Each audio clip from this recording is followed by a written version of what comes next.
Final try দি আছোঁ next ফিল্মৰ কাৰণে পইচা তুলিবলৈ মই গুৱাহাটীৰ ভাল লোকেশ্যনত হোৰ্ডিং এখন লগাব খোজোঁ তাৰ ৰেণ্ট হ'ব ৩০-৩৫ হাজাৰ টকামান এনেকৈ যদি 10খন হোৰ্ডিং লগাব খোজোঁ তেনেহ'লে প্ৰেইণ্ট আৰু ৰেণ্ট মিলাই আৰামছে ২.৫-৩ লাখ টকা তাতেই যাব আৰু এইটো হ'ল অকল গুৱাহাটীৰ হিচাপ এই যে মই এতিয়া সৰু ক্লিপটো দেখালোঁ ন তাৰ এটা বিশেষ ৰিজন আছে গোটেই ৰিজনটো কি জানিবলৈ আপোনালোকে ভিডিঅ'টো শেষলৈকে চাই থাকক স্কিপ নকৰিব কিন্তু তাৰ আগতে আহিছোঁ আজি ভিডিঅ'টোৰ আমাৰ মেইন টপিকটোলৈ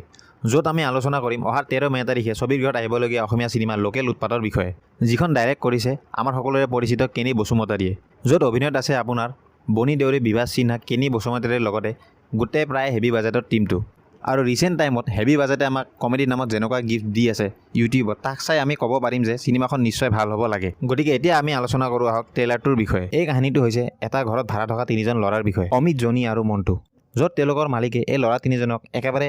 অমায়িক আৰু ভদ্ৰ বুলি ভাবে কিন্তু বাস্তৱত তাৰ সম্পূৰ্ণ ওলোটা আৰু এই যে আপোনাৰ অমিতৰ কেৰেক্টাৰটো আছে সেইটো আপোনাৰ প্লে কৰিছে আমাৰ সকলোৰে লোকেল কমফৰ্ট ফেমাছ বনজো মানে বনি দেউৰীয়ে তো ভাই এই কেৰেক্টাৰটোত যে মজা হ'ব সেইটোত কোনো ডাউট নাই আৰু গোটেই কাহিনীটো যে অমিতৰ আশে পাশে ঘূৰিব তাক আমি ট্ৰেইলাৰটো চাই কিনে কিছু পৰিমাণে অনুমান কৰিব পাৰোঁ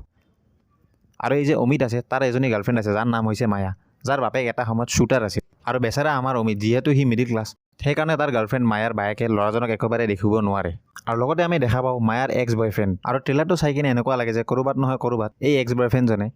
অমিত আৰু মায়াৰ ব্ৰেকআপ হোৱাটো বিচাৰে যাৰ কাৰণে সি এজন লাভ গুৰুৰ ওচৰতো যায় লাভ গুৰু নহয় ব্ৰেকআপ গুৰু আৰু এইখিনিয়ে নহয় ট্ৰেইলাৰত আমি এজন কিডনী বেপাৰী আৰু এজন ডক্টৰকো দেখা পাওঁ গতিকে কিডনী বা এনেকুৱা অৰ্গেনৰ মাফিয়াৰ বিষয়ে কিবা আছে নেকি চিনেমাখন আৰু এই যে অমিত আছে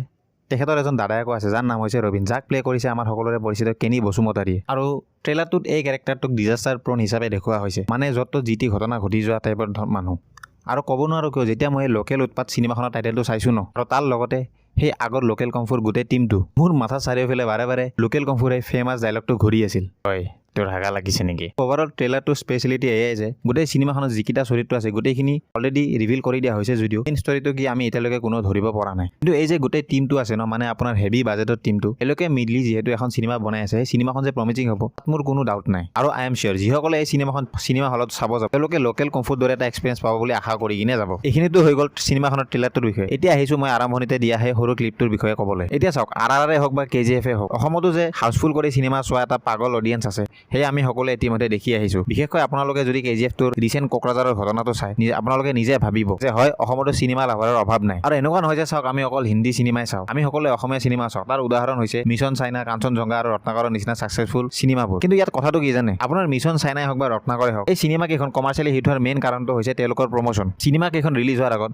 গুৱাহাটীৰ ৰাস্তাত প্ৰত্যেকটো আপোনাৰ বিলবোৰ্ডত অকল গুৱাহাটী বুলিয়ে নহয় গোটেই অসমতে কৈ আছোঁ আৰু স্পেচিয়েলি স্কুল কলেজত গৈ কিনে কৰা তেওঁলোকৰ প্ৰমোচনেল ইভেণ্টবোৰ এইটো কাৰণত চিনেমাখনৰ এটা ডাঙৰ হাইপ ক্ৰিয়েট হয় কিন্তু লোকেল উৎপাদৰ ক্ষেত্ৰত আমি তেনেকুৱা একো প্ৰমোশ্যন কৰা দেখা নাই কিন্তু তেওঁলোকে এই প্ৰমোশ্যন নকৰাটোৰ মেইন কাৰণটো কি আপোনালোকে জানেনে মই যে ষ্টাৰ্টিঙত ক্লিপটো দিছোঁ তাৰ এটা গোটেই কেনি বসুমতাৰীয়ে ডেডিকেটেড ভিডিঅ' বনাইছে যে কিয় তেওঁলোকে চিনেমাখন ভালদৰে প্ৰমোট কৰিব পৰা নাই তাৰ এটা লিংক মই অলৰেডি ডেছক্ৰিপশ্যনত দি থৈ দিছে আপোনালোকে গৈ কিনে লিংকত ক্লিক কৰি সম্পূৰ্ণ ভিডিঅ'টো চাব পাৰে কিন্তু যদি মই শ্বৰ্টত কথাখিনি ক'ব যাওঁ কথাখিনি এনেকুৱা যে চিনেমাখনত কিছু পৰিমাণে হ'লেও আপোনাৰ ক্ৰাউড ফাণ্ডিঙৰ ব্যৱহাৰ কৰা হৈছে এটা ৱেবছাইটৰ জৰিয়তে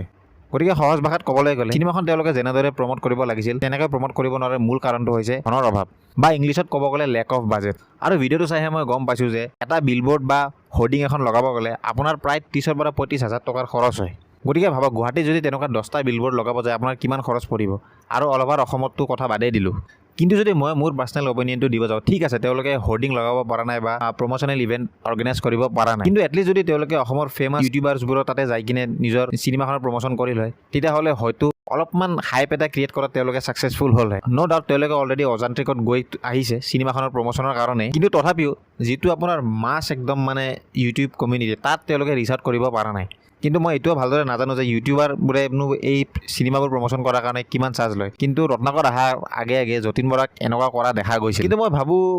দুই এজন ফেমাছ ইউটিউবাৰ তাতেও যদি তেওঁলোকে গৈ কিনে নিজৰ চিনেমাখন প্ৰমোট কৰে অলপ হয়তো 1% হ'লেও মানে এটা হাইপ ক্ৰিয়েট হোৱাৰ চান্স থাকিল হয় কিন্তু anyways best of luck to the local উৎপাত টিম আশা কৰোঁ চিনেমাখনে ভাল স্ক্ৰিনিং পাওক আৰু তেওঁলোকৰ যিটো আপোনাৰ বাজেট এটলিষ্ট তাৰ ৰিকভাৰ হওক আৰু লগতে চিনেমাখন ছুপাৰ হিটো হওক আৰু আপোনালোককো যিসকলে এই ভিডিঅ'টো চাই আছে তেওঁলোকক অনুৰোধ পাৰিলে গৈ কিনে চিনেমা হলত এই চিনেমাখন চাব যাৰ কাৰণে যাতে আন মেকাৰ্ছবোৰে সাহস পায় এনেকুৱা ৰিস্ক লোৱাৰ বা ক্ৰাউড ফাণ্ডিঙৰ জৰিয়তে চিনেমা এখন বনোৱাৰ। চ' আজিলৈকে ইমানে, আকৌ লগ পাম নেক্সট ভিডিঅ'ত। তেতিয়ালৈকে টাটা বাই বাই। যদি চেনেলটো তোমালোকে নতুনকৈ আহিছা ছাবস্ক্ৰাইব কৰি দিবা আৰু কমেণ্ট কৰি জনাবা।